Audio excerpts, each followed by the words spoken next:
नमस्कार, ये आकाशवाणी पटना है। अब आप रचना सहाय से प्रादेशिक समाचार सुनिए।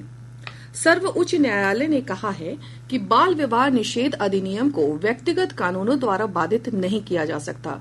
शीर्ष न्यायालय ने कहा कि बाल विवाह जीवन साथी स्वयं चुनने की इच्छा का उल्लंघन करता है। मुख्य न्यायाधीश डीवाई चंद्रचूड़ की अध्यक्षता वाली खंडपीठ ने देश में बाल विवाह की रोकथाम कानून के प्रभावी कार्यान्वयन के लिए दिशा निर्देश भी जारी किया है। पीठ ने यह भी कहा कि बाल विवाह निषेध कानून में कुछ खामियां हैं। बाल विवाह निषेध अधिनियम 2006 बाल विवाह रोकने और उसके उन्मूलन के लिए बनाया गया था।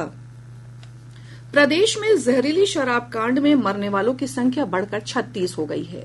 सिवान, सारण, गोपालगंज जिलों से कुछ अन्य मामले सामने आए हैं।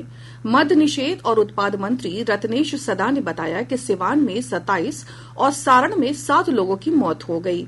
वहीं गोपालगंज से भी 2 मामलों की पुष्टि हुई है। गोपालगंज के पुलिस अधीक्षक अवधेश दीक्षित ने कहा कि पीड़ितों के परिवार के सदस्यों ने बताया कि मृतक सारण के मशरक गए थे और उन्होंने संदिग्ध जहरीली शराब का सेवन किया था। सिवान, सारण और गोपालगंज जिले में जहरीली शराब पीने से हुई मौत के मामले में अब तक 47 लोगों को गिरफ्तार किया गया है। पुलिस मुख्यालय से प्राप्त जानकारी के अनुसार 250 जगहों पर छापे मारे गए हैं। इस बीच मुख्यमंत्री नीतीश कुमार ने मामले की उच्च स्तरीय समीक्षा बैठक में अधिकारियों को संलिप्त लोगों के खिलाफ कड़ी कार्रवाई करने का निर्देश दिया है। उप मुख्यमंत्री विजय कुमार सिन्हा ने कहा है कि बिहार में फिल्म निर्माण के क्षेत्र में असीम संभावनाएं हैं। सरकार ने फिल्म निर्माण और स्थानीय कलाकारों को प्रोत्साहित करने के लिए बिहार फिल्म प्रोत्साहन नीति 2024 बनाई है। कला, संस्कृति और युवा विभाग की ओर से आज पटना में आयोजित बिहार फिल्म कनक्लेव के उद्घाटन सत्र को संबोधित करते हुए श्री सिन्हा ने कहा कि इस नीति के तहत फिल्म निर्माताओं को सरकार अनुदान देगी।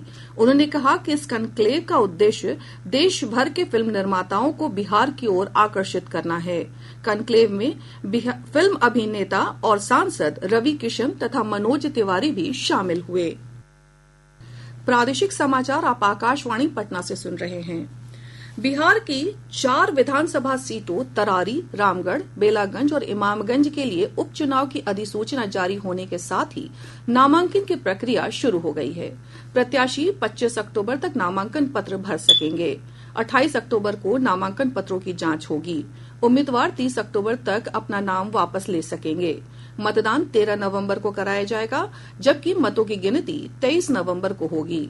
इमामगंज सुरक्षित सीट से हम के जीतन राम मांझी, रामगढ़ से राजद के सुधाकर सिंह, बेलागंज से राजद के सुरेंद्र प्रसाद यादव और तरारी से भाकपा माले के सुदामा प्रसाद के लोकसभा सदस्य चुने जाने के बाद खाली हुई इन सीटों पर उपचुनाव कराया जा रहा है।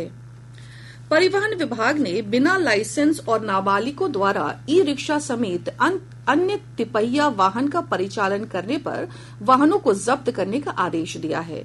साथ ही ऐसे लोगों पर मोटर वाहन अधिनियम की विभिन्न धाराओं के तहत कार्रवाई करने के भी निर्देश दिए गए हैं। विभागीय सचिव संजय कुमार अग्रवाल ने सभी जिला परिवहन पदाधिकारियों को इस संबंध में आदेश जारी कर विशेष अभियान चलाने को कहा है। रेलवे ने अग्रिम आरक्षण की मौजूदा समय सीमा 120 दिन से घटाकर 60 दिन कर दी है। अब अग्रिम टिकट 2 महीने पहले ही लिए जा सकेंगे। ये बदलाव 1 नवंबर से लागू होगा।